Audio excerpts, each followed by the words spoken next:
welcome to 5% Chance, everybody. We are back for another exciting game of Monster of the Week with our Seattle Paranormal Investigators. I am Devin. I use he, him pronouns. If you're a regular on the channel, you might recognize me from last night's stream where I played Ding the Wizard, who had a very long phase of a fuck around phase in his life and is now in the terrible part of finding out, and it's a grand old time. But tonight is about all of these lovely people and their wonderful stories that we're telling. So I'm going to go ahead and kick it over to my wonderful players here, which, let's see, let's start with DJ today. Hey y'all, my name is DJ. I use he, him pronouns, and I play Hector Salas, who also uses he, him pronouns. Currently in still the fuck around phase, but slowly but surely, quickly finding out as well. Let's go ahead and pass it to Nick. Hello there, I'm Nick, he, they, and I will be playing An, who is the initiate and is a Buddhist shaman who cares a little too much about money. Oh, and yes, I shall pass things over to Anne. Hello, hi, I'm Anne. I use she, her pronouns, and I play Detective Carmen Rivera, who also uses she, her pronouns. She just opts out of the fucking around phase and does a lot of finding out. If you guys remember last episode, there was a lot of finding out. That's what she does. And then last but not least, Ian. Hi, my name is Ian. I use he, they pronouns, and I play Morgan Yuen. They, them. They are the spooky, ooky, spooky girly, and they are the ones that if you fuck around with, you might find out. You'll see. You'll see. And so we shall. Before we get started, want to thank our producer Erica and our tech jockey Courtney, as always, for making this stream possible, because they are both wonderful and amazing. Also, just 5% Chance as a whole, and of course, all you lovely people in the chat, or just in the audience if you don't feel like chatting. You know, that's fair too. Tonight's stream, just like every stream, is sponsored by Sheckler Woodworking, where you can buy some very nice dice trays, dice boxes, probably other things with dice, and I guess things without dice too. If it's made of wood, he could probably make it. So if you use the code 5% sign chance at checkout on that site, you will get 10% off your order. And just a reminder, this game will include topics such as blood, body horror, demons and monsters, descriptions of shamanistic rituals, including animal sacrifice, aquatic monsters, general horror themes, and a dark atmosphere. We have established safety tools here between us, so if anybody is ever uncomfortable, we have good ways of telling each other so that we can, back it up, move past it, whatever needs to happen. If any of you in the audience have trouble with anything we talk about here, just feel free to step away. You can come back to it later. There will be a VOD of this available on Twitch for the next 2 weeks, and we'll also have an edited version of this posted to YouTube, the 5% YouTube channel, where you can skip around. Those have typically been going up on Mondays. I think that's kind of the plan. But you can check them out there. Always catch up. And with that, did anybody want to recap us on last session, or shall I? Resounding enthusiasm for it. Got it. So, last week, you all met a lovely few people in the underground of Seattle. Lovely few monsters. You met your Penangalan and also 4 different Yangshi. You dealt with them rather handily. I think the most damage they managed to do was throw a rock at Carmen. I think that's about all they got to do. And that rock was responded to with a shotgun. You might be able to imagine which one of those won that exchange.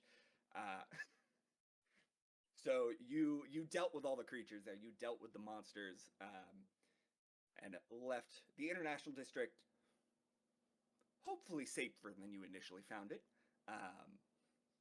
But as we ended last week, we did see a woman staggering down the street, muttering to herself as she was clutching her head, just muttering, "Mijo, mijo, mijo." And we watched her slump against a wall and begin turning whiter and paler and paler. And then we cut to a dark room. Well, just a black space, really. About 1 week later. It's been about a week. y'all don't come into the office every day. Y'all have actual lives, and then you come in and do this, when you can. When But you can. when you can, when y'all feel like helping Dirk out, you come in. But we cut to this black empty space, and we see one very well tailored wingtip shoe come down and hit the ground, and a ripple comes out like a drop hitting a puddle of water. We pan out to see Kira stepping into this blank space, and across from them, hanging in this large, dark space, we see Morgan, wrapped up in red webs and strings, tied around the ankles and the wrists. And as Kira walks in, you hear from the darkness around, "Be careful where you step, fox. This place is ours. You should be wary of who you cross." Kira brushes off that very finely tailored vest, sort of righting themselves and looking about. "Well, my, aren't you the interesting one? I thought you would be fun to watch, but I never would have imagined. Seems you've got yourself in a little bit of a pickle here, don't you?" Where am I? Morgan, as you start sort of becoming aware, you see far down these threads. You see several figures off in the distance. One looks like a seamstress, somebody weaving these threads together into a fabric. Off in another sector, you see someone, looks like they're playing a harp, strumming on all these strings around them, creating their melody, their music, that you kind of hear thrumming through the area. And closest to you, you see, kind of perched between all of these webs, creeping closer, a large spider, long legs creeping in. And as you look around, memories start to come back to you. Memories of all those times you blacked out. Memories of the art museum, of what happened. And you remember feeling trapped like this, watching your body as you were asleep, trapped in this dream, unable to help. You hear all of those voices, that deep, resonant voice, that very high-pitched rasp, sort of slithery voice, all sort of like competing to try to push Kira out. Kira lifts up the finger and just snaps. And it's like all of the cords around you, all of those wires have been muffled, held. The vibrations can't get in anymore. Sorry, they were rather frustrating to listen to, weren't they? What's happening? Well, right now you're asleep. Okay. I know my way around a dream or two, but it seems like you've gotten yourself a little tangled up with these beings, haven't you? I don't know who they are. I Well, just haven't you ever wondered where that lovely power of yours comes from? yes, that's why I'm with the team to find out. I never remember and oh god. I killed people? The guards at the museum? I did I didn't I didn't mean to. I I don't how do I get out? If you would like free, as you can tell, I can certainly compete with them. I can drive them off for you. But you will owe me. Okay. Just one favor. A favor. One favor. There will come a time, likely in the near future, where I may need a touch of your power to accomplish something. help me when that time comes, and I can get you out of here. Sure, yeah. Please, I don't know what I don't know what I'm doing. I don't want to be here. I don't understand how this works. Wait, you won't make Then, me hmm? kill anybody, would you? No, no. I won't do anything like that. Okay, That I will promise. sure. Get get me out. Get me out. Then the deal is made, and Kira reaches out with one. You notice their nails are much longer than they appeared before, sort of darkened, hardened. And they reach out and cut the ties holding you, and they all fade away. And you wake up in your apartment with your hand on your door like you were about to try to leave. uh, Kira? I look around to see what has happened, if anything has shifted in the apartment. Huh? So, in your apartment, do you have things set up to try to like keep yourself there at night, or is it just like a normal apartment? I think since they know that they have started to do a lot of sleepwalking, Mm-hmm. they do probably have like a bunch of like deadbolts on the door, a bunch of chains. They probably have like maybe even like simple like restraints like on the bed to just like keep them from like going too far. Okay. Uh, uh, and I guess that would maybe be the extent because they don't want to be stuck there themselves, but they also want Right. obstacles in the way. Just to slow them down. Yeah. So, Yeah. like those restraints on the bed, you can tell they've been rather like roughly torn away. Some of them almost look like they've been snapped and pulled off, which you know you couldn't have done that with like your normal level of strength. Yeah. That's something a little extra.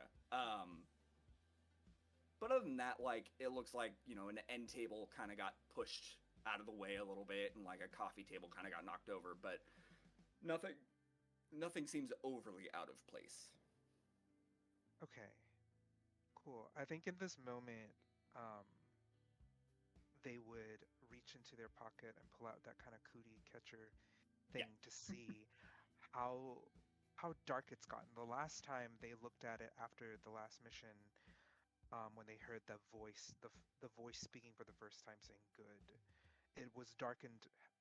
Half of the paper was darkened. Two of Mm-hmm. the little like foldable parts were already black from this Yeah. like normal paper, and they want to check to see like what has happened with that. Um, Yeah. So you can see on the third side of this that darkness has started to creep across, but then there's like a thin. It almost looks like fire if you don't look at it closely. Like if you yeah. look at it out of the corner of your eye, it looks like this line of like bluish purple fire along. When you look Okay. at it more closely, it's just like there's definitely a line there, but it's kind of hard to pin down when you're looking at it. But that seems to be pushing it back almost like paper ages, it kind of yellows. There is a space between that darkness and the regular kind of yellowed Uh, paper that is like clean. Like it is white, like it got pushed back off of it and like impurities were removed. okay. I think in this kind of panic state, they would quickly like crumple it, put it back in their pocket, rush to the bathroom, and turn on the shower and just take a long like warm bath to try to cleanse everything off. And Okay. after that, I think they may call on someone. Um, I think they might call. Uh, I feel like On might be the first choice. Yeah, because On has helped them kind Okay. of like tie certain things down. They don't necessarily understand what this dream deal Gotcha. means. So Um, what's Morgan's typical sleep schedule like? Like uh, when would Morgan usually be asleep? Morgan tries to go to sleep like pretty early, but they have trouble sleeping a lot of the time. So at best, they might sleep at like, 3, 4 in the morning. At worst, they don't sleep at all, and they go through into the next day with a little insomnia. Okay. That's why they always have like heavy, baggy eyes. And I think if they were interrupted mid-sleep, maybe it is about like 4 in the morning. Okay. So on you get this call at 4:30 in the morning. Are you answering? Like, is there a Just, yeah, response there?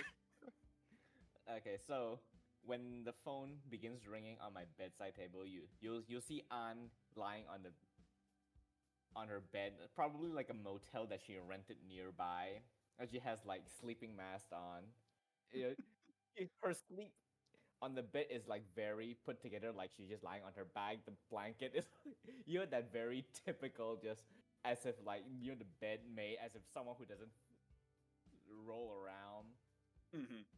And then the phone just starts ringing, and she's like, and try to ignore it for a bit, but it continues ringing. Then just one hand goes and answers, "What?" Something happened. There was a dream. I remember everything, and there were voices. Weird spider. Kira was Whoop. there. I made a deal. I Calm don't know down, what that. calm down.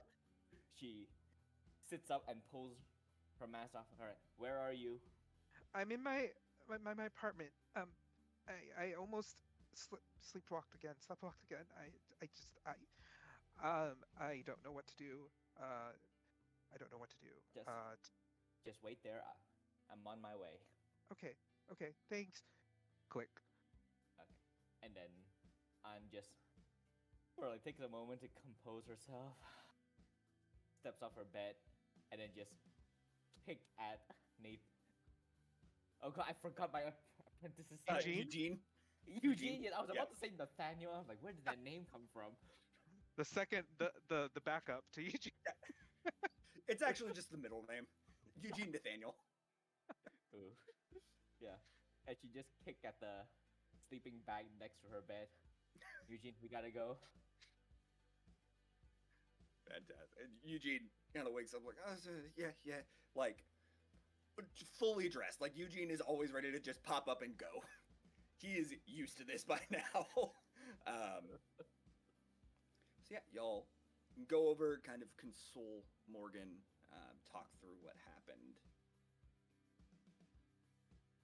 Did y'all want to like get into that and role play it, or do you want to kind of Sure, move? it's up to you. Yeah, we can get into it into a little bit. So, where does Morgan live?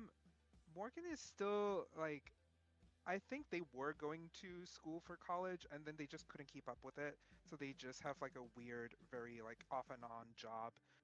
So they probably live like off campus somewhere. Kinda, I don't know Seattle too well, so you tell me what Yeah, a kind of college dingy apartment solo studio feels like. absolutely. Yeah. So you're probably up in University District, just right off campus somewhere there. Cool. Um, and yeah, it's a very small studio apartment. Uh, kind of this old brick building. Honestly, some might call it a glorified closet a little bit. Like it's very Sure. like it's boxy. It's a roomy closet. It's Yeah. like in plus, but it's not huge. So studio, you probably have like windows to kind of a fire escape just in an alley there. Got it. Yeah. Yeah, so when you come, you hear, if you knock on the door, you hear a bunch of additional latches that have been added to the normal like apartment latch, and you hear just like, and then the final one, and then the door opens, and Morgan just goes, come in, come in, kind of walks away hastily, And, to the bed. and I'll say this is probably the first time you see Anne sort of like, because she's usually very composed, with like makeup, hair nice, clothes.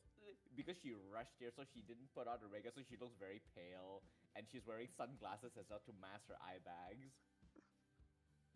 And because she's not like wearing anything, you notice that on her cheek there are like very thin lines along it, as if like knife cuts, like very faded. You only see it under like certain lights along like the left cheek, and then she just walks into the room. And do I feel anything as I step in? Roll plus weird. Okay, let's go. 10. Yeah, all right, yeah. You definitely feel like that same vibe you get off Morgan, just like intense, right? Like with Morgan, you always get sort of a wafty hint of that energy, that power. It's concentrated, right? Like it's heavy. But it feels like somebody came through with an air freshener, magically speaking, and like you get like those vibes of Kira, kind of like somebody came through with an air freshener and like tried to wave the power out a little bit, and you feel Kira kind of like in that space, and specifically as you get closer to Morgan, around Morgan, you feel Kira's power kind of pushing back this sort of like dark reddish sort of vibe. It's Morgan pushing back. It's not getting rid of it. Yeah, it's like that power has sort of been pushed away from Morgan and isolated away. It's still trying to get in. So far, it's not able to. I pull out the little like paper talisman you gave me a long time ago that you told me to throw when it started like turning black, and I'll say, I kept it. I just thought I would do a little experiment. I didn't tell anyone, but it started getting worse and blackened more.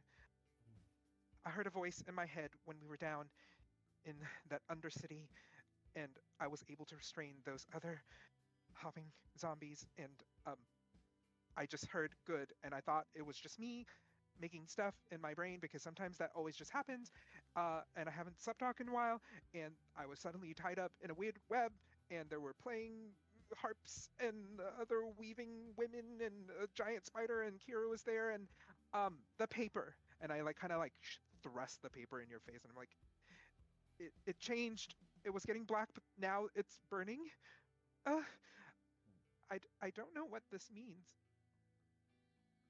And Anne stares at it for a bit, and then she just reaches out and plucks that talisman. She just crumples it and tosses it into the nearby dustbin, and then she's going to ask, "Is this the first time it spoke to you?" Maybe, yes, I think. It's the first time I remembered anything. I didn't realize there was something to speak to. I don't know. That's why I'm here. That's why I'm here. That's why I'm with you guys. I don't know what's happening, and the library that Dirk keeps is not the greatest. It doesn't have the most amount of volumes of things that I'm trying to find, but it's here, and I don't know what to do. And Morgan goes to their closet and starts putting on like layers of clothing. Like they are kind of like in weird like, normal clothes, because they don't have pajamas. They kind of stay in whatever they are in. They start putting on like gloves and another like leather like jacket on top. And tries to like kind of cocoon themselves as much as they can. And then just sits on the bed, and then just tries to like rock, and you see them like counting like in their very softly to themselves, as they look around the room and the tiles of the floor of the room, and just goes like 1, 2, 3, 4, 5, 6, 1, 2, 3, 4, 5, 6, 1, 2, 3. Yes, yeah. Can I? You said that a week has passed, right? Yeah, it's been about a week since that Okay. first. Can I, at some point during that week, reach out to my mentor in order to Yeah. get more information about Morgan's affliction? Absolutely. So I believe on that you will roll plus sharp. Yes. Oh no, I rolled a 6. Yeah, okay, great. Well, there's an XP. Okay, And let's Ooh, see. silver lining. On a miss, your question causes trouble. Oh, lovely. Love to see it. I love to see it. The So, entity attack us now. so how did this question cause trouble with your mentor? Do you think it's like trouble from them, or do you think this is calling attention to your mentor and sect? I think this will more be a question that's sort of like, because it doesn't make sense for my temple to cause trouble for me, because again they're very poor and it's literally just 3 people. Okay. So I'll Okay. say, oh, I've made myself too restricted. I'll let you figure something out. I can't think of one right now. Okay. So you call and ask your mentor this question, and they don't have an immediate response for you. They're like, "Huh, that's new." Like what you're describing, they're like, "That's not. I don't have an answer offhand. Let me look." And you haven't heard back from them yet. So at some Okay, point so- that will come back around. Okay. So, I will just look at Morgan's condition. 1, 2, 3, 4, 5, 6. 1, 2, 3, 4. And then 5. she's gonna ask, you said Kiara spoke to you? Yes, I was in a tied up in a red web. There were 3 different people there first. There was a weaver, somebody weaving things at a loom.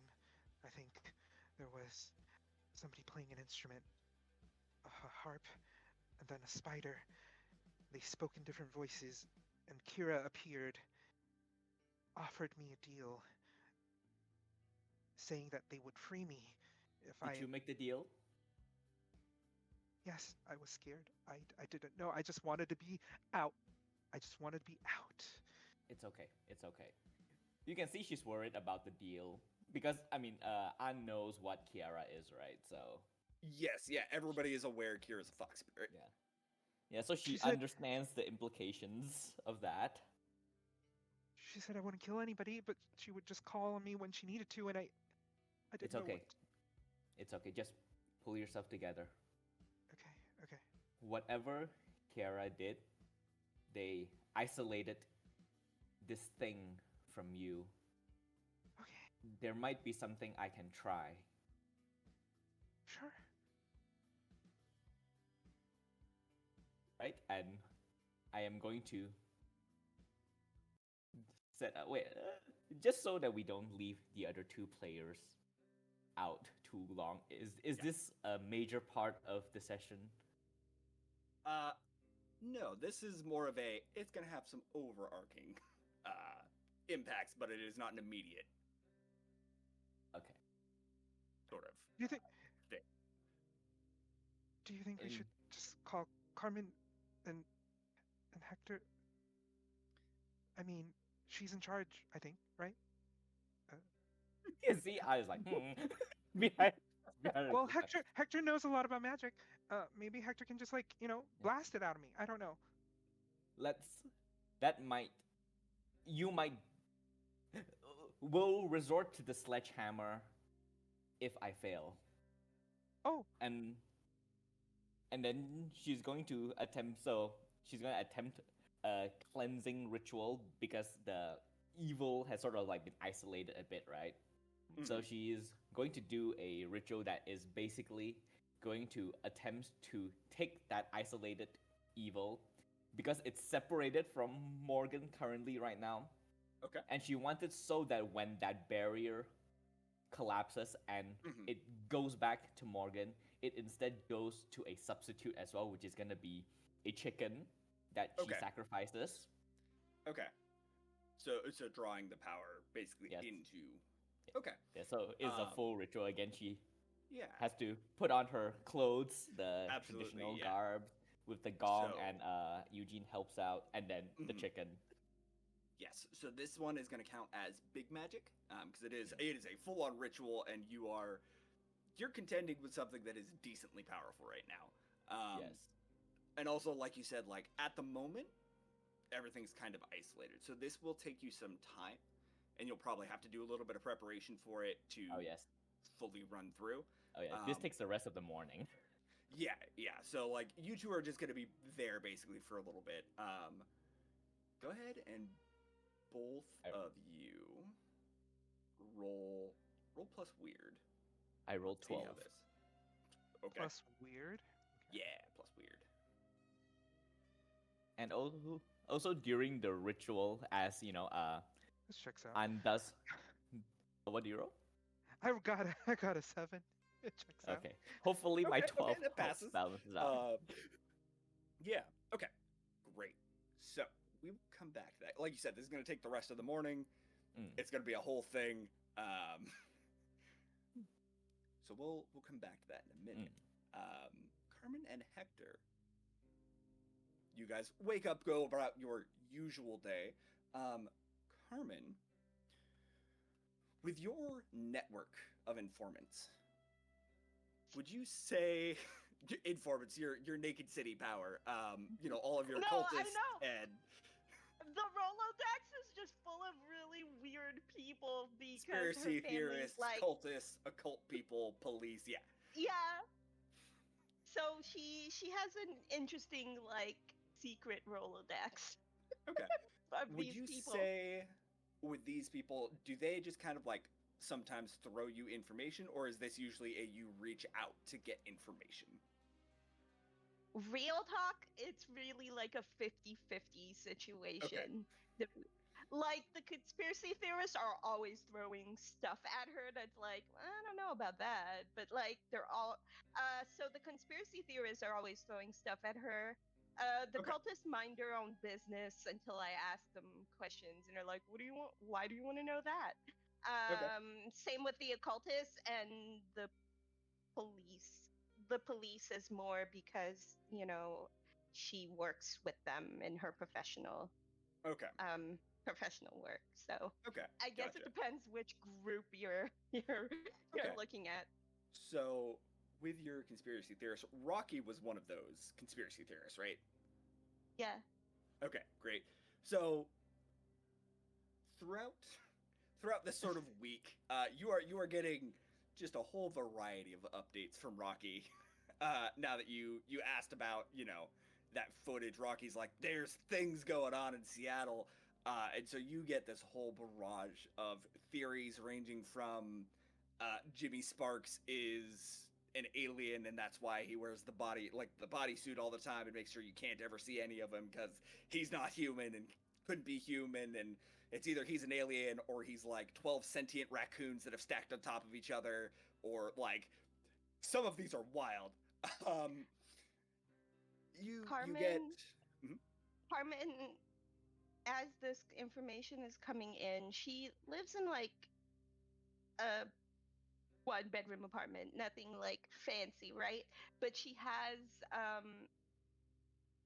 kind of like a desk area, like a den or something. And she has a board that's set up, and there's the different conspiracies. There's a smaller board that's just Jimmy Sparks conspiracies because she thinks those are hilarious. She doesn't think they're true. She just collects them because just likes they're to keep a entertaining. tally. What? They're just there's a smaller board, and she just thinks it's funny. Okay, fantastic. So um, you add sentient raccoons and alien to the Jimmy Sparks board. Um, and he also will send you just like updates about like things happening in the city, sometimes ahead of like when anybody should be able to know about these things. Like Rocky's got finger on the pulse sometimes. Other times, like you'll get a bunch of reports from them, like there's something going on. There's been all these reports of people riding bikes naked through the city, and you're like, that's Seattle. It's fine. Uh, like it she happens. she Don't worry about it. Um, she spends her morning before going to work parsing through the information as part of Okay. her morning routine, like before she goes to work. And like, okay, here's the latest from Rocky. Yep, that's normal. That's normal. Okay, putting this on the board. Yeah, fantastic. So roll plus sharp for me. Let's see how my useful this information is. my favorite roll. 8. 8. Okay, so not bad. So a lot of them today are they're falling a little flat. Some of them are repeats. Some of them are just you're like, nah, that's either you're like, no, that's just Seattle, that's fine, or you're like, no, it's no, that doesn't bear water, right? The 12 sentient raccoons is up there with that. Where you're like, that's not like, I understand weird things happen. That's a stretch, Yeah. but you do get a couple of conspiracies from Rocky, or really just theories, where he sends you a data set tracking all of the weird occurrences and like also seems to have cross-referenced all of the cases that you've gotten through SPI, which like you definitely didn't tell Rocky about all of these, so you're not totally sure how Rocky got all that information, but there has been a noticeable uptick in these, and Rocky's like, hey, I think something's spawning these things in your city. Don't know how, but like this stuff has been increasing. Hmm. Yeah. So anything related to that stays on the board. Everything else gets kind of tossed over her shoulder. Just like, nope, that's not interesting to me right now. And then in big capital letters on the board, it's a whiteboard. She just writes spawning question mark. And she sends a message to Rocky that says, um, where are you getting this information? Um, uh, and I think the next message says, um, regular digging or deeper. Yeah. So you ask, hey, where'd you get this information? Total radio silence, like total like no response, like Yeah, Rocky no. has shut down on that. The silence, I think the silence speaks louder than anything they've Yeah. said this entire time. Yeah. And just she sighs, and all of the related cases are on this board now of like, is there any way I can figure out if there's some sort of common thread about these? Like, would my would Rocky reaching out give me the +1 to investigate a mystery for Naked City? Yeah. If I'm Yeah. trying to figure out kind of the common threads to all of Mhm. these cases. Okay, Absolutely. that's what I'm going to do. Oh! Um, wow. Okay, that is fantastic. Investigate a mystery. What is the roll for that? Is plus It's plus sharp. sharp? Yeah. I rolled a 14. Ooh, okay. So that is a very good roll. On that, looking at all of these cases and like Rocky being like, hey, I think something's like making this happen, you kind of start like tracking locations and cross-referencing it to like, population densities and like demographics within the city, and you're noticing these cases all seem to be heavily focused on like population dense areas, and also like the international district has a fairly large Asian population, like just general, lots of different Asian cultures are there. And a lot of the cases you've been getting there are like the Penanggalan, the Jiangxi, they come out of those cultures' folklore, their myths. Um, and like, up in Fremont, there's parts of, or sorry, not Fremont, up in like out towards Bellevue, which is like an extended part of Seattle. It's not really Seattle, but like it kind of gets lumped in as you head out that way. It's a bunch of hipster tech bros that live up there, and like there's been lots of like Sasquatches up here and like very typical, ghosts and like kind of blasé bland sort of creatures and myths, it's the mayonnaise of myth. It is the stuff you see everywhere. Werewolves, vampires, ghosts. The vampires sometimes are said to sparkle and it's real dumb. But so that's heavily clustered there. In Fremont, there's a fairly large Latin population in a couple spots of Fremont, and you've been seeing, like, there's the stories of all those disappearing pets up there when Dirk was presenting those cases, and one of the theories that got floated around was Chupacabra was stealing these pets and running away from them. You have heard stories of, like, a wailing woman being seen in Fremont, and you know that there's some stories from Latin cultures that do include sort of a wailing woman or a screaming woman. But with that one, you would have to do more research to really pin down some of these. But it seems like if there is a large density of a culture in an area, myths related to that are popping up. Right. So she organizes the boards like Mhm. Asian myths here, you know, chupacabras and Latin myths here, Mhm. and really boring, mundane other myths at the bottom, Yeah. maybe relevant later, but eh. But she goes back to the section with the kind of chupacabra stuff and Mhm. takes a picture of that general area of her board. Mhm. And sends a picture to the group thread. And then with the caption at the bottom, think this might have anything to do with the missing pets. And then sends it. And then a second message comes in and says, anyone can answer, but I'm looking specifically for Hector's expertise. Unread. I mean, An's busy, so. I think Morgan would have just said sorry. Sure, I have some news. That's it. There is nothing else. Crickets. Did you just like I'm not racist, but in a group chat with us? Because anyone can answer. No. Dan. I know. I'm No, giving you a I'm hard just. time. It's not. I'm giving you a hard it's- time. Out it. It's more like I don't. It's more like I don't know about any of this. If anyone, like, I'm looking for someone who knows their shit. What time is That's it? why she when has you a send it? Rolodex of weird people. Like 8 a.m. Like before she goes into work, her 9 to 5. So yeah, somewhere at like 8:30.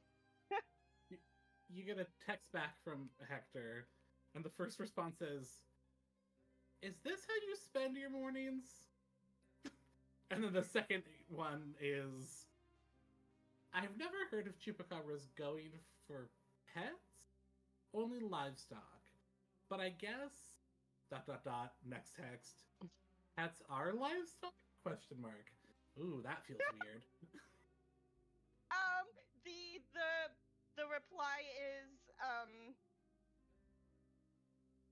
the reply that comes is actually, yes, this is how I spend my mornings. I've I've I analyze conspiracy theorists and no, the next text message says I analyze conspiracy theories while I have my morning coffee. And then she says, thought this was relevant to one of Dirk's cases. I spend my mornings in a bathrobe drinking my coffee like a normal person. Send. And then sounds like it might be showing meetup at SPI later. Send.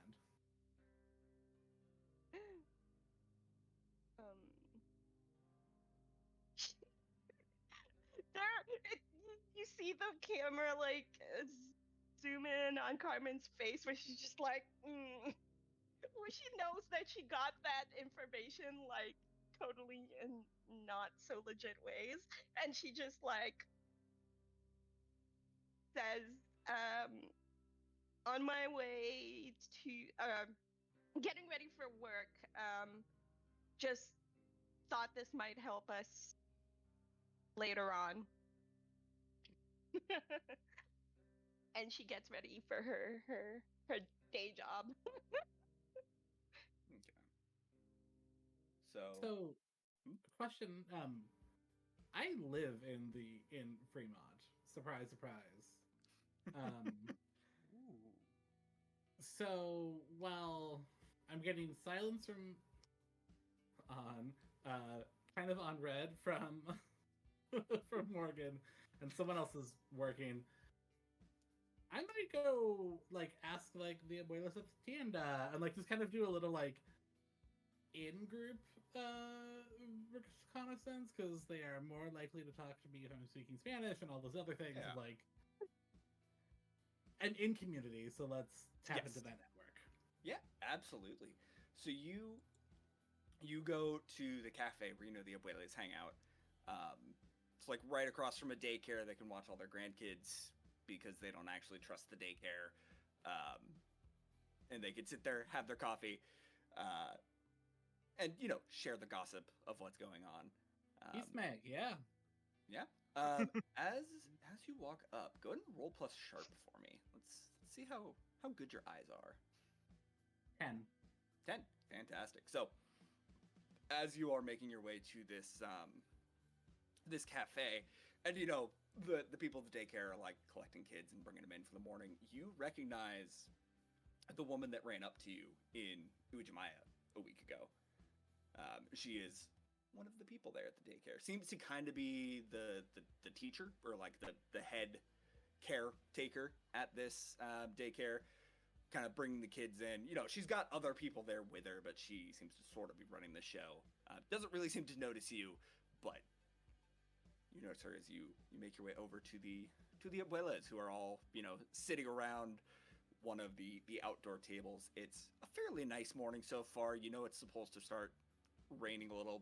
Probably it's really gonna be more like a mist or a sprinkle, but it's gonna happen later in the day. For right now, it's a little chill, but it's a nice morning. I'll go into the tienda. I'll get some like traditional like breakfast pan bread. Okay. Come back outside with that and my little like café con leche and sit down and I'll have been in the community enough that like while they like I don't know them personally, like we recognize each other. Like we know that we are in the know neighborhood. of each other at the very Mhm. least. Like, yeah. So abuelitas, and I'll like very respectfully like nod and offer some of the dulce de pan. Mm-hmm. Oh, this one's got manners. See? Uh, may I sit? Of course. So yeah, I'll spread out the dulce de pan. I'll Mhm. have my little cafe con leche, and I'll nod over to the daycare. Oh, how are the grandkids doing? Well, they're getting bigger every day. My daughter keeps telling me that like the daycare's fine. I don't need to worry about it, but I don't trust them. I don't. It's never they won't do it as well as we would. So we like to keep an eye out. Well, I understand. If my abuelita was here, she would be doing the same thing. And I'll smile very fondly. One of them gives you like a very affectionate like pat on the arm, and moves a little bit of the pan back to you, like kind of like a you've earned some points with him. Always make room for abuela. Mhm. So I'll like just kind of sit and like listen to their chit chat and kind of input where I am and Yeah. like just make nice, and then as the conversation lulls, I'll I'll say like, "Oh, did you like, Abuelas, did you hear about the the dog that got taken, the Barrow?" I did. My son keeps saying it's, some like group of people that are stealing pets and taking them out up north to like Arlington to resell them to people and work dogs, whatever. But nah, I don't. That doesn't feel right. Somebody tried to tell me it was an eagle, but I don't know. I've never seen an eagle take a Rottweiler before. That's a little big. You want to know what I've heard? And like, it's out there. Like, I don't like lean forward conspiratorially. They all lean in. I heard that it was a chupacabra. One of them just leans back and you're full of it. One of them goes, no, that tracks. I heard the chupacabra down in there's one town down south, one island where they say the chupacabra had wings and it would fly in and steal the goats. And I mean, there ain't no goats up here, so what else are they gonna take? And they kind of devolve of like, how would it get here? And it's like, man, like freight lines come in and out all the time. It could have been in a storage container. It could have just flown here. I mean, who knows how they work, right? Could you imagine all of the white people losing their mind over this? They wouldn't know what to do. And like we're laughing. We're like, oh, absolutely. Absolutely. They're like, they would faint. They don't know how to handle that kind of thing. They don't even know how to handle the Rottweiler sometimes. Like, oh no, not Pookie. Oh, like just like we're just like, and she's made. Oh yeah. Absolutely. But yeah, no, there's, like I said, one or two of them think it's ridiculous. A couple of them, they see the logic. One of them goes, have you heard crazy old Gary saying all these guys with their startups have been trying to do some kind of ritual? He thinks they trapped in a culebron. That's what they think. Like big old snake? Big old snake, head of a cow. Pluck the hairs, put them in milk. When will these people learn? You don't mess with the supernatural. I had not heard that, but greedy startup bros, eh? They're gonna be the ruin of all of us. This whole neighborhood. Thankfully, they're kind of staying out of Fremont for now, but they'll start looking. Yeah, it's really just a couple of them right now. They still mostly stay over in Bellevue, which is for the best. Yeah, they can have Redmond. Yeah, absolutely. Out of character, in group, like inside baseball comment. Yes. For those of you who don't know, that's where like Microsoft and Nintendo and like all those places are all located. They're all in Redmond and Bellevue and like that area. Last I checked, Redmond is the most expensive city to live in Washington. I believe because of all of the technology. Yep.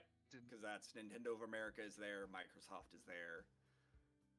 Yeah, I'm pretty sure part of Amazon is there, but I'm not sure. I don't. It is. Exactly the campus is huge. Okay. There. Okay. Yeah. And I feel like I need one of those "the more you know" stars right now. Same. Now I've learned. Anyway, yeah. So I'll like mentally make note of like Crazy Gary, and would I have know who Crazy Gary is in the area? You've kind of heard of him from the area. You know him through Dirk because you get like 10 cases a day from Gary, and Dirk just has a pile of Gary cases, and it's like, if it's slow, go check one of them out. Like, he's crazy. They're usually nothing, but he pays well. So is Gary my Rocky in a way? Like I don't have the full connection there, but he's kind of that like Kind here's of, all yeah. of the things. Oh yeah, no. Gary just has theories about everything and everyone. Perfect. And before I get up, and I would have at this point like have gotten up, got a second cup of coffee, offered it to the abuela. Like I am taking care of them. I'll also point over and I'll be like, oh, when the kids are back outside and the teacher is outside. Mm-hmm. Abuelita, ¿dónde? Who's that? And I'll point over to the head teacher. Do you know? Oh, that's what was her name? She's new here. Been here. What? Just a couple months now? Yeah, a couple of months, I think. I think her name was Lauren. Something like that. Yeah, she came in recently. Kind of keeps to herself. You know, we see her at the daycare, but nobody ever sees her at night. She just kind of takes off, disappears. Okay. She looks good with the kids. Like, and she's playing with them, I assume. And Oh yeah, no, like very, very motherly. Like definitely good with kids, cares for these kids. You know, absolutely. she just has one of those faces. She looks familiar. Well, abuelas, this was delightful. And I'll like take each of their hands and like kiss them very affectionately. And I know that you do not call enough, but hopefully a little bit of time with me made up for it today. You are welcome back anytime you like. Perfect. And I'll head back towards my like I picture that like I live in the basement of a house that's like its own enclosed area, but of like a full family above me. They just like Oh rent yeah, out the like basement. it's someone's house and they rent out the basement as like a second unit.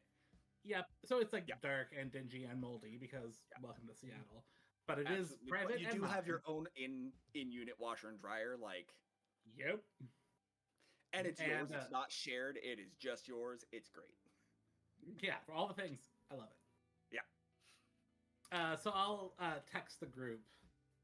And just kind of update them to be like, could be a thing. Could be the chupacabra. Some of them fly. Taking Rottweilers? That's not an eagle. dot dot dot. If we want to handle this, I can look into it a little more. I also give them the tip about the tech bros. We might have, if this one's true, we will have to deal with it. Mostly because eventually they'll piss it off, it'll eat them, and then run amok. And I'll sit on my feelings around Lauren. There's a like Carmen tries to be like this serious kind of I'm good at my job like serious type of person, Mhm. but you know like in the DMs and private messages she's actually just really goofy, so there's probably a gif response about the tech bros and it's just like, you know, the gif where a dude gets yeeted into the dumpster. Yep. Yep. Yep. Oh my It's goodness. very goofy. And Hector, probably as the person who knows Carmen the best, probably isn't as surprised, but of how goofy and how like blunt the response is about the tech bros. But you know, everyone else could kind of react accordingly. But just at least to Hector's knowledge of Carmen's personality, it's just it's a typical Carmen response. I think Morgan just likes the messages. There's not like a text back. It's just like a thumbs up liking of each message, saying like There- they've read it, and that's There it. is no response from An. Just Because silence. like again, she's so busy and with the ritual. Fantastic. So, y'all kind of like get through the rest of your day. make your way to SPI in the late afternoon. On and Morgan. So you spend the morning and probably the early part of the afternoon, sort of like Yes. preparing this ritual. Yeah, and and also specific- I would like to say before Mhm. one of the steps of doing this ritual is that because this is an apartment, right? Yeah. So she and Eugene would arrange for a way to make a smell permeate the entire apartment so everyone fucks off because the ritual is very loud and she doesn't want interruptions. Okay. So yeah, it just caused everyone, oh, what's that stench? And then they all just evac thinking is like a, I don't know, bio attack or something. Okay, maybe that's a bit too high stake, but they leave the apartment is what I'm getting at. They evacuate for the time being. Yeah, it's just a bad smell. Like it's up there with the aroma of Tacoma. It's probably worse. They're just like, nah, we're not dealing with this. Which Eugene just Another cracks thing, his durian open. yeah. Oh, So I love durian. so Sorry. they take off. But yeah, you go through and do this ritual, and this ritual, from what you said, will kind of take effect when that protective bubble wears away, right? Yeah, When actually, that power tries to come in. actually, An would actually deliberately try to break that bubble because how the transference work is that in this type of ritual, the person doing the ritual, they allow themselves to be possessed by a spirit to channel the workings. But Yeah. of course, this is not really what they're doing right now. So she'll destroy the bubble with her thing, and then take that evil inside herself, Okay. and then she will channel it into an animal, a chicken, and then she will kill that chicken to disperse it. Okay. So you go to basically pop this bubble to get that power to try to flood back in. And the bubble definitely recedes. And it didn't feel like it quite popped, but it more like just shrank down from a bubble to almost just like a covering over Morgan, like directly on the skin. But it does give that energy the space to try to flood back in. And with your ritual, it redirects towards you. And then you rolled a 12 on this, so you are able to. Yeah. It funnels right into that chicken, no problems, and you're able to disperse it. Yeah, and also Morgan, it was during this ritual at some point after she takes in the evil, which she does by miming like emptying a bottle onto herself. She will take a knife and then she'll drag it across her left cheek, and it does not cut. Morgan is just shook the entire time.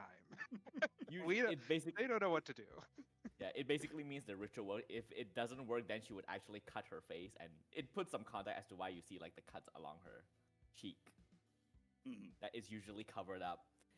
And then she takes the chicken, still chanting, a lot of drum beating from Eugene and shouting.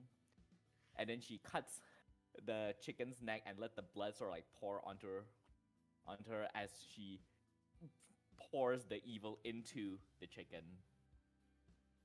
And this ritual continues on for like hours. You are the main focus, so you're just sitting there while she's dancing sitting around there you and shouting. Just like Absolute shock, yeah. awe, and just like, this is why we got the tarps. Got it. Like all over the floor and everything, and there's just a tarp on me and a poncho, and I'm just like, just staring at this horrific sight of just animal blood, I guess, everywhere, and a horrific stench of whatever smell that has permeated. So what happens now? Is there like a distinct difference? You should. Oh yeah. Oh, I was gonna say yes. So it's almost like when you've been in a room with like a fan that's running constantly, or like an old computer that kind of hums and whines, or like old appliances in general, and you step out of that room and a part of your brain that you didn't even realize was just processing that white noise is suddenly silent. and you almost have that like tinnitus feeling, like almost a Yeah. ringing in your ear, but it's not really there. It's like that. You suddenly realize there's been these like this whisper and kind of pressure in your head for weeks, and especially this past week since you pulled on your power so much during that hunt. And it's just gone all of a sudden. Like it feels like you are truly alone in your head for the first time in a while. The moment the silence like rings out in kind of a deafening way, I think the moment you kind of twist that energy into that poor chicken, um, Morgan, while kind of like sitting at the edge of the bed, kind of just like drops to their knees, um, exhausted, and goes, I don't, I don't hear anything. That means it works. And An looks fucked.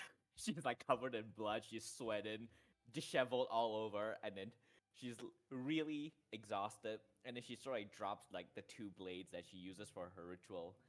And then, as she's just standing there, Eugene just comes with a bolt from, and then just throwing it on her. And then he also throws it on you as well, just as a final cleansing tradition.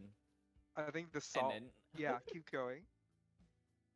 yeah, like he doesn't throw it in your face, Oh, just like okay. over your body because it would sting if it's on your face, like into the eye. Yeah. But yes, Mhm. she'll just stand in front of you, still very disheveled and just like blood's covered, and goes, "If it this should take care of your issue for now. If it comes back, tell me immediately." Of course. Thank you. And I'll go. No, and then she sort of like pats you on the back, on the shoulder a bit, and it goes, "I'll go answer your messages. I'm too tired." And then she just flops onto your bed for a bit. Okay. Yeah. Eugene is definitely scurrying around your apartment, like folding everything into the tarps and kind of like tying them off and cleaning your place up. It is. Yeah. It looks like nothing happened when Eugene is done. Like he is on it. He knows what he's doing. He has Perfect. practice. Yeah. Perfect. So, is there anything else that you all would like to do, sort of during the day here? I let On rest while I also take another shower, to decompress and feel like for once the ache finally settling in after Mhm. adrenaline hits. It's all like here, and Morgan is just like moving at a very snail's pace, very disheveled and tired, as they finally can start feeling the whole of what weird kind of supernatural magic is happening. And they respond back to the group chat saying, "Thank you for doing all of this work, both of you. Sorry, uh, me and An have been MIA. I have kind of important news to share in person. We will see you there soon after An wakes up." Send.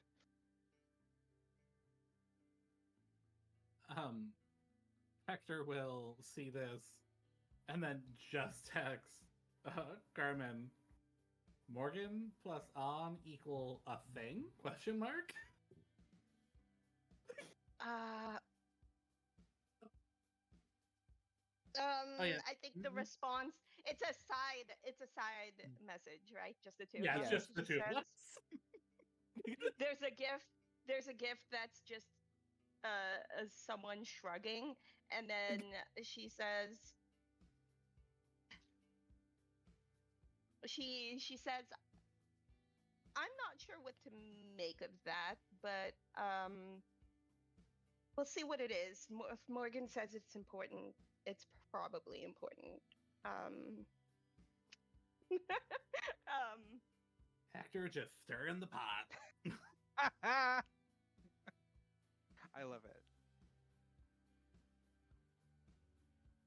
Excellent. But yeah, once Hmm. An shows up at the headquarters later, she Mhm. is put together with her full makeup and clothes, but it is very clear that she rushed because by the time the ritual is over, is like past noon.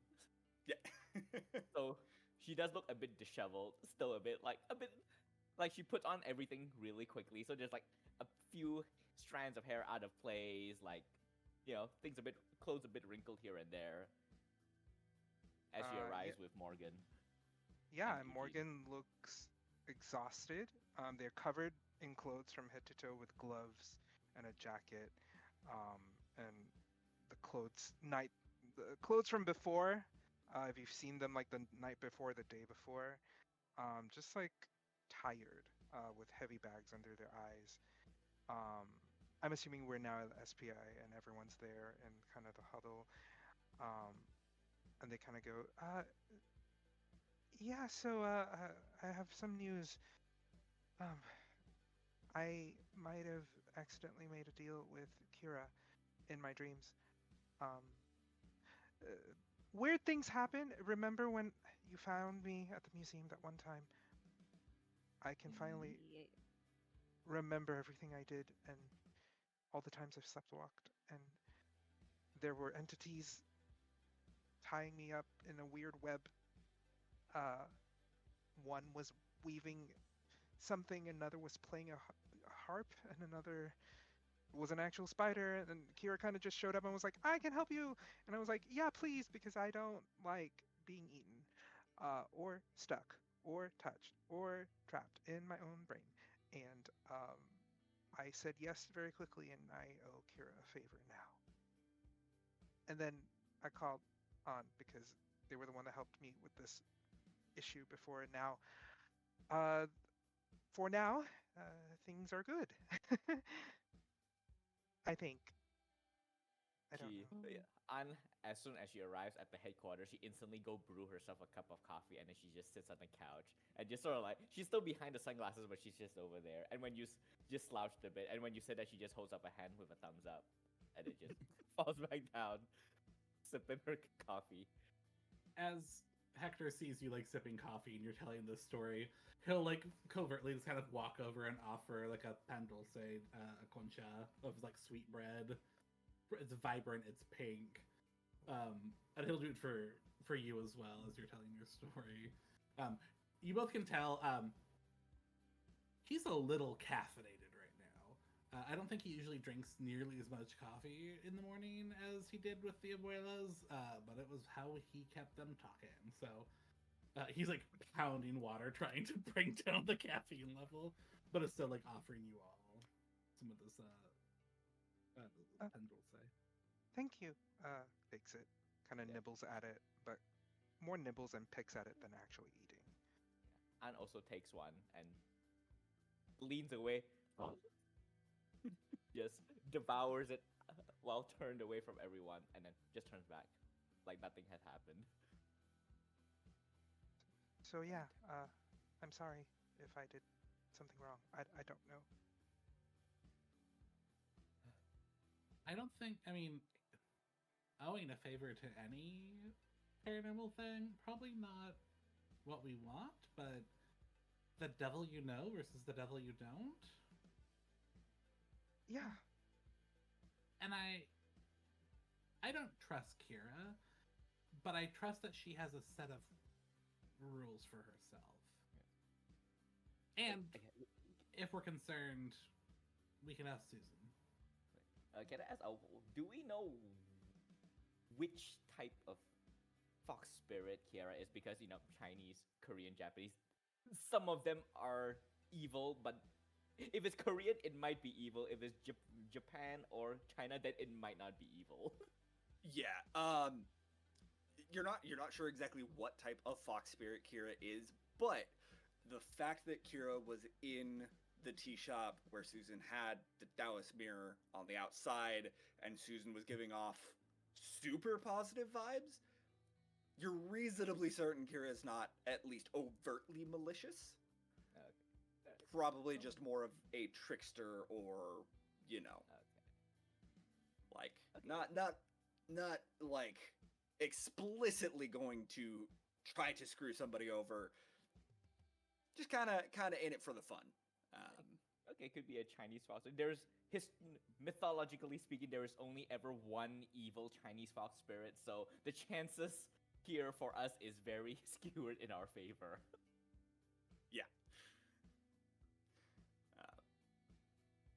So yeah, as unless And Hector will pause again and look at Morgan. I'm glad you're okay. I know that Thanks. when we found you and you joined us,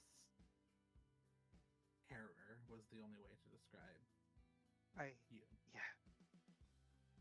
And Thank while you. getting those memories back is probably not pleasant, I hope that it gives you peace of mind to know at least what happened and not just have a void.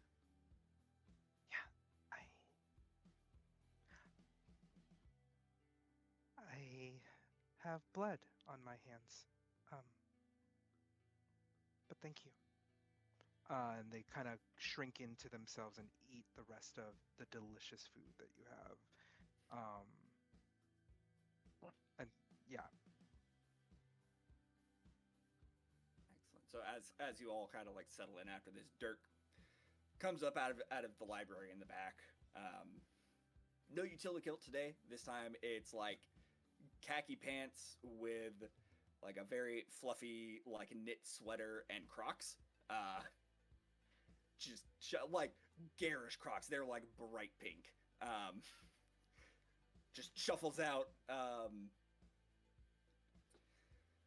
Kind of tosses one case file down on the table and goes, "Well, this one's. I think Pike Place may have risen up our list of priorities for things to deal with."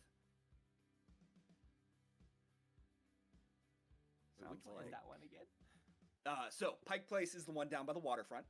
Oh, the market. Singing. The market, yeah. Yeah, it's the market and the waterfront where there'd been sounds of like scraping metal and hoofbeats in the alleyways near Pike Place, and down on the waterfront there'd been a lot of issues with like moorings and riggings getting torn,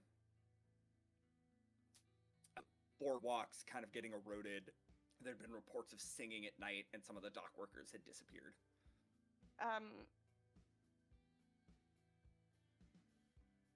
So it's been a week since he showed us this case file Yes, initially, right? Yeah. And Carmen is just like her hands on her temples. She says, "I'm almost afraid to ask, but why has this moved up in our priority list?" Well, whatever's going on is getting active. There's a collapse down on the waterfront. 5 or 6 dock workers went in the water. They only found 2. Oh. We don't know. They don't know where the other 4 of them went. 3 or 4 of them, they're not sure. And it sounds like somebody's been causing havoc in Pike Place as well. The fish market there was absolutely trashed the last couple of mornings. People are saying it's vandals, but I don't know. That doesn't track. Like, who would mess with the fish market? It's our fish market. Like, you don't do that.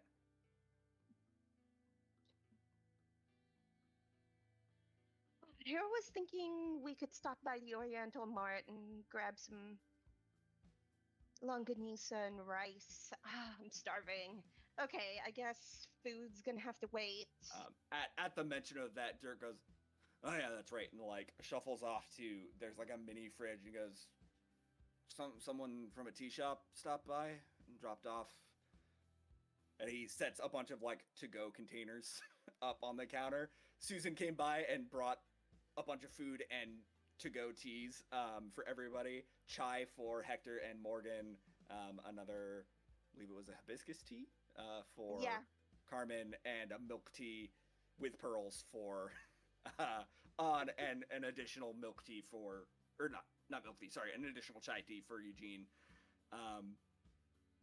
He's like, some lady that owns a tea shop there came by. She said she wanted to let you know that things have quieted down and stuff's been going pretty well there. And he like fishes around in his pockets and pulls out a little note and offers it to Morgan and said, she also said to give you this. Okay. Opens the note. Um, the note, it's very brief, very nice handwriting. Very nice, but not full of itself. So you're pretty sure it's Susan, not Kira. Like it's very neatly written, but it's not that obnoxious level of cursive, like big and swoopy. Yeah. And it just says, "I heard what happened from Kira. If it helps, I will vouch for them." Okay. Uh, that's good. That's good. I kind of like pass the note around to the rest of the group so they can see that handwriting. Good news. I guess. Well, that's As- one headache. There's one less headache, I suppose. Carmen looks at Morgan, like observing them, and just says, at the end of the day, what we think doesn't matter. If this is enough reassurance for you, that's what matters. And she hands the note back to Morgan. It is. Thank you. Like fold it up and keeps the paper in their pocket where the last talisman was given as kind of like a weird kind of sort of thing for them to like tactily feel in their pockets if they need to. Puts it there and leaves it there. I'm ready to go to Pike Place if you guys are. Thank you for all of your help and support. I don't want to be a burden. Hector is talking to Dirk. Like, if she comes back, you be nice to her. Like, I'm kind of like relaying the like, don't. She's a good spirit. Don't piss her off. We don't know what she is. If this thing in a vest shows up, trickster spirit, fox teeth. Be careful. Not bad. We think. Like, it was like the kind of like Give a jerk like the word breakdown. vomiting. In this, we hear that like I don't want to be a burden, and we'll stop and go, "Oh, you're not," and then continue with like what I was like doing, like. Give a jerk the rundown. Yeah. And then finally, before we leave, I will let Dirk know about crazy old Gary. I asked him to look through the plethora of Gary things we file. get from him for this one with the tech bros, and Okay. to start looking up information on the potential giant snake that we have to deal with later. Potentially. Dirk will kind of nod his, like, as you're talking, you're really just seeing hair. Like, there might be facial reactions under it all, but it's so thick you can't really tell. And as you get to the end and ask, Hector's used to this, and that's why absolutely. just completely steamrolling. Just like, I'm not waiting for acknowledgement. I never get it. It's just Yeah, you get to the end and like tell him about the Alico Lebron, and you ask him to look into it, and you get a, and then he like turns and goes over to the Gary pile and starts like flipping through documents. Hey, ready. yeah. Dual standard practice. Make sure everything you need gets packed in the trunk. And then she like extra checks in with Morgan and asks, "You good?" As you asked, you good? They're holding the gun and they kind of jump for a second. Yeah. Yeah. Sorry. I'm good.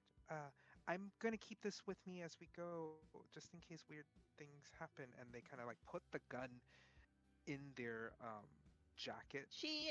Yeah, she's like low-key subtly checks to make sure the safety's on. Like she just does like the most subtle head tilt, and then when she realizes that it's on, it's just like, okay, good.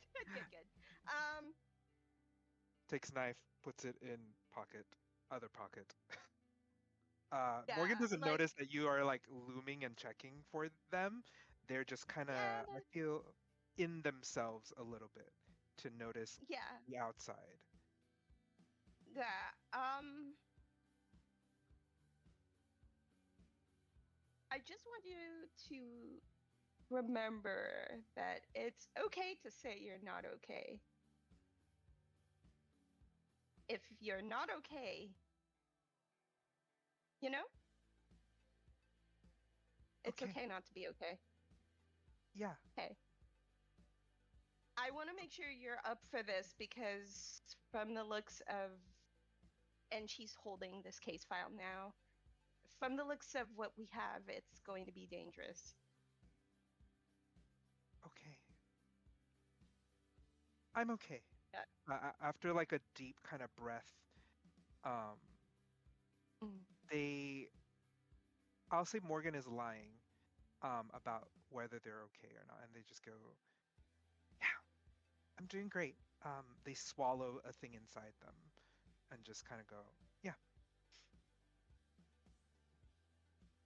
Carmen was inclined to believe Morgan saying that they're okay, but when they said, "Oh, I'm great," that's when her eyebrow kind of raises, like Tell you what, Morgan. maybe, Roll, maybe they're trying to oversell this. roll plus charm on that. Let's see how convincing that feels. roll plus charm." Is that what you? Charm. Yeah, Okay, charm. cool. Okay, let's see how this goes. Is the Delulu real? The Delulu is real, baby, because I got double sixes plus one. Ooh. Okay. Yeah, no, like so Morgan says, "Yeah, no, like I'm great." And Carbon, you definitely have that moment of like, "That's not right," and then like you look more at Morgan and like they are selling it. Like you're the back of your brain is like that doesn't sound right, but like, nah, they look like they're doing great. Morgan successfully think- lied to everyone and themselves. Yeah. Yeah. Can't lie if Morgan, you you lie to do yourself. indeed believe yourself for at least a minute. Yeah. Yeah, the weird kind of shadow that you saw in their doubt, um, just kind of fades as they look up at you and they're like, "Yeah, I'm doing great. Thank you." All right. Just remember, if you're not, you can always tell me. And she makes like a mental note in her head to like pay extra close attention just in case. Because I think the thing about Carmen is that she doesn't act like she's in charge, but the fact that people look to her, she takes that very seriously. Like, they expect something out of her, so everyone's well being matters to her. Not because, she's trying to be the leader or anything, but like, oh shit, they think I'm in charge and are relying on me. Maybe I should actually make sure everything's okay. That sort of mentality. Mhm. So, you know, and then she, shotgun, she makes sure that's packed away. She, uh, what is the weather like again? Is it like, is it It was just nice like this super morning. gross? It's misting a little. It's not gross. I mean, it's misting. Every heat? now and then it gets to a sprinkle, but it's not like anyone Okay. from Seattle wouldn't say it's rain. Most other places would probably say it's raining because water is indeed coming from the sky, but it's not really rain. Like, She like over her usual work attire, puts a black trench coat on and says, "All right, let's go." And she goes to the car and shuttles everyone to Pike Place. As we're fantastic. walking to the car, without making eye contact with as we're walking, we'll subtly give the last pan dulce to just slip it in her purse, like obviously so she notices, but not to draw attention that she's doing it, because just like you need this.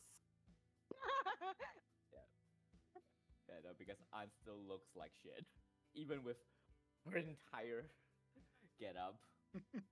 And you can sense the aura of fatigue. Mm-hmm. Mm. Okay. Fantastic. Along the So y'all- along the way, I like to picture like they are definitely having to go to the water, the docks or whatever, right? But along Yeah. the way, she stops.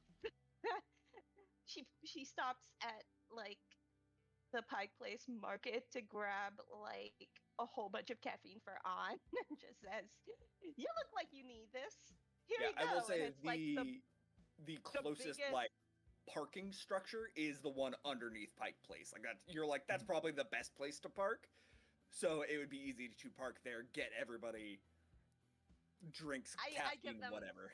I get everyone caffeinated and a sweet treat if they like it. I get on 2 sweet treats and the biggest caffeine source, like the biggest, She's just eating for biggest the rest of the size. day. Just finger food.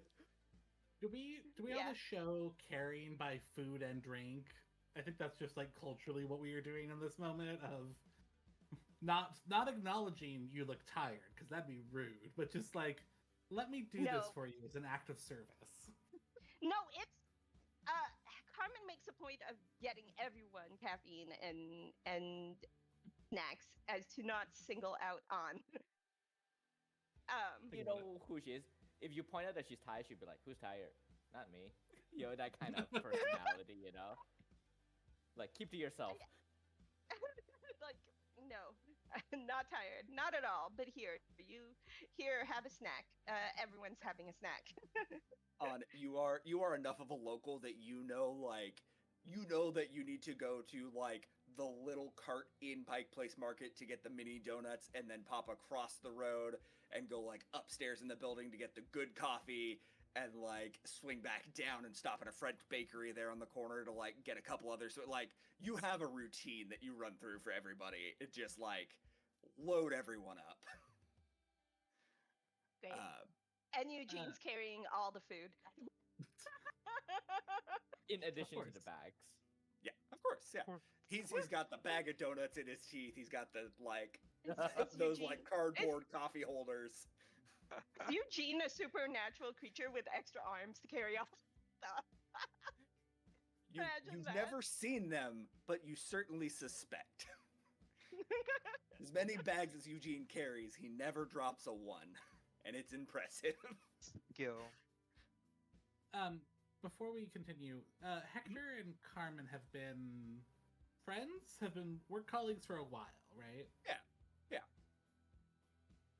So he's doesn't know specifics, but is aware that you don't like the waterfront. Okay. So throughout this extravaganza in Pike's Place, I'll saddle up to you, and again, not looking at you, looking straight ahead like I'm not doing anything. Just say, you know, you can follow the advice you gave Morgan, right?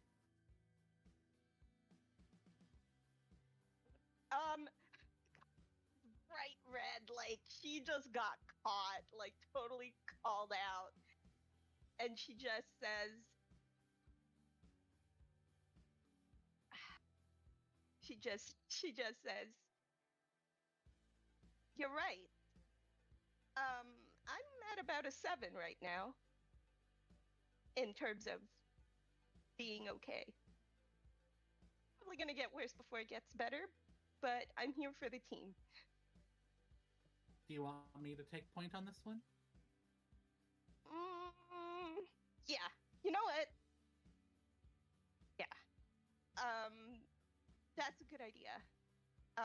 It's gonna take a lot of effort just for me to focus. So, yeah.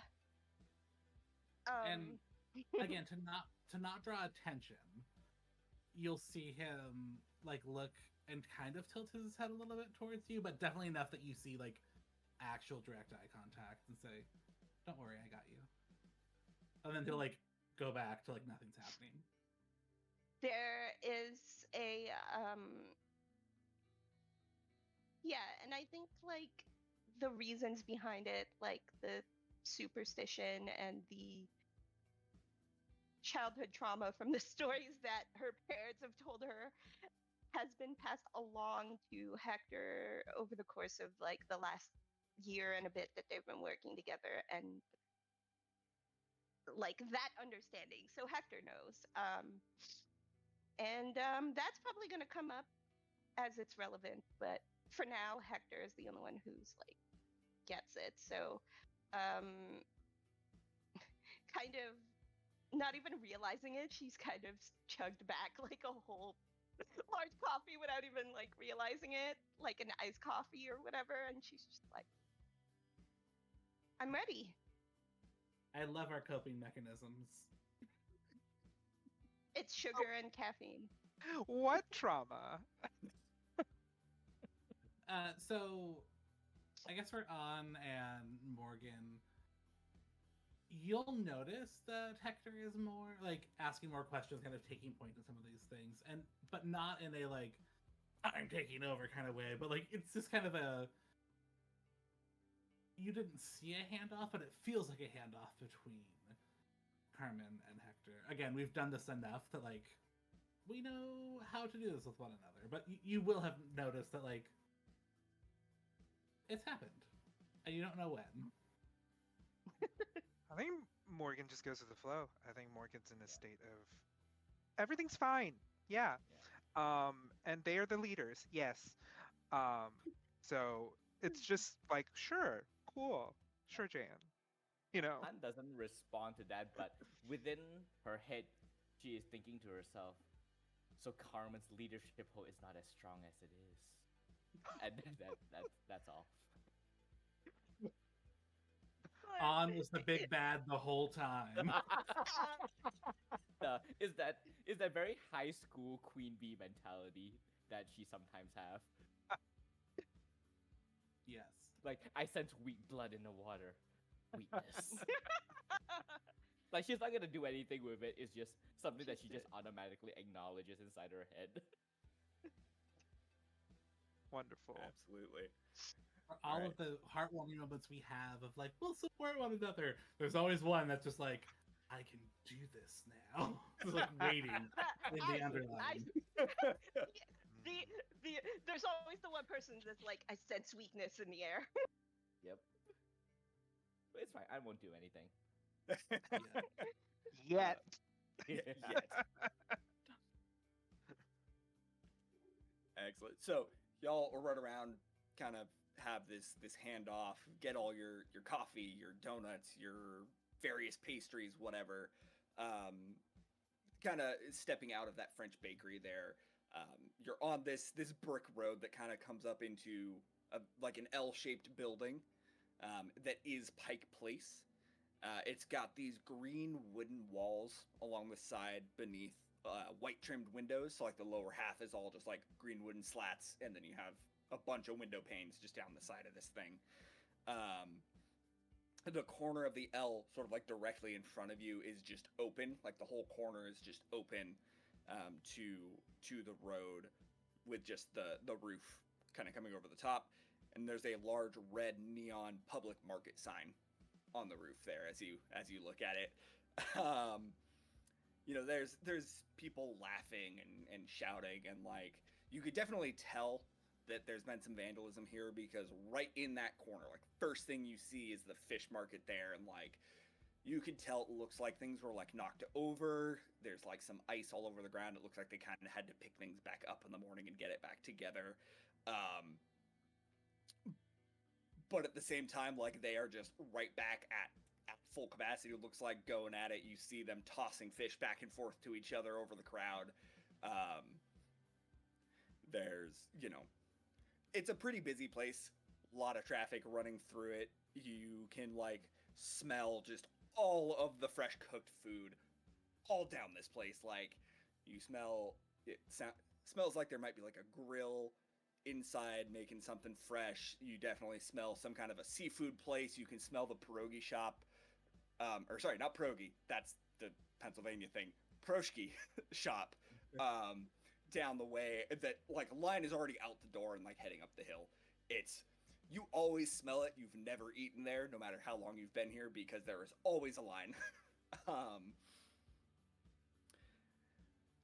But you see, you see the workers of the fish market tossing these fish back and forth to each other over the crowd that covers basically everything except for just this big bronze pig in the corner of the market as you walk in. But the space is yours. You can go in and investigate. You know that there's a few different. I mean, there's all kinds of vendors in here you could go talk to. You also know there are a few establishments in the lower levels of Pike Place that have just been there for years. Specifically, there's the Market Magic Shop and Gold Collectibles are the two stores that have been there forever and are almost as notable as Pike Place just in and of itself. So they might be good spots to jump into, or you could try talking to somebody at the fish market, or you could just wander down and try talking to any of the numerous vendors. Hector will kind of think for a minute and be like, so I think that if we want history that has share, like Golden Age and the Magic Shop, I know it's a newer shop as well, but we might want to stop by 8th Generation. It's native-owned goods and materials, and they might be able to, if this is native focus. I don't know if it is, but they might have some good lore or like things that we should be thinking about, because a lot of native stuff with Seattle that we don't deal with. That's a good point. Devin, when I was putting together the board as part of my morning routine, was this area flagged as the densely populated Asian section, or was this flagged as a different section? Yeah, so this one definitely has a little bleed over with the international district. They are just separated by Pioneer Square. Like, if you walk away from Pike far enough, you hit Pioneer Square, and then you keep going and you hit International District. So there's definitely a little bit of that bleed over. But what you notice looking is this area seemed to have a lot of aquatic disturbances happening. And a lot of it seemed to be coming out of cultures that largely existed on the water. So some of it certainly was, that broadly Asian, like Singapore, the Philippines, all that kind of stuff. You've had a few things like Hawaiian myth and culture that has popped up here. But it broadly seems any of the, largely oceanic cultures have been happening here. And that's, you weren't sure if that was necessarily from a population density or more a just, if that stuff's going to show up, this is where it's going to be because it's on the water. I relay this information to everyone. And I showed a picture of my conspiracy board, this section that I have outlined, and share what I figured out with everyone. I'm just coffee is a heck of a drug first thing in the morning. I feel extremely productive between 8 and 9 a.m. It shows. So, yeah, I mean, this place is 113, 115 years old. Anyone working at any of these shops and stalls could provide some kind of insight. So I'd say let's go to eighth generation and see what they might have. Maybe if we could narrow down some of the older establishments, we might get some historical not just lore, but data of occurrences in the past. Yeah. There's kind of a would be good. distant look kind of in the general direction of the water, like she's distracted about something. So Carmen. Carmen looks out towards the water, kind of distracted. and the camera sort of follows her gaze out towards the waves, towards the waterfront, down past the docks and the workers kind of working to like fix some holes in the deck. Um, and you see just a head kind of bobbing in the waves, staring back up towards the market, and it slowly sinks down under. And I think that is where we'll call it for today. And we can start next time exploring the market a bit. Ooh. Yeah. So, that will be our stream for the week. Meant to get a little more into the market today, but we had some excellent roleplay happening, which thank you all. Y'all are amazing, and I love all the character building we are getting. Once again, I am Devin, the keeper for this campaign. He, him pronouns. If you want to follow me, I'm at Grey Wolf Moon on Twitter, Grey_Wolf_Moon. But like I've said last week, it's really just a fan account for 5% and all of these wonderful, amazing people here. So I will let them introduce themselves, and you can go follow them. And we'll do it in reverse order. So I think we ended with Ian. It's me, Ian. He, they. You can follow me on socials. If you're on Twitter, it's IanLDP. If it's anywhere else, just search Ian DePriest. I'm sure the internet will help you find me somewhere, somehow. I'm on the Instagrams, I'm on the TikTokies. Thank you so much. I couldn't remember who was before me. I think it might have been Anne. It was Anne, yeah. We'll go with that.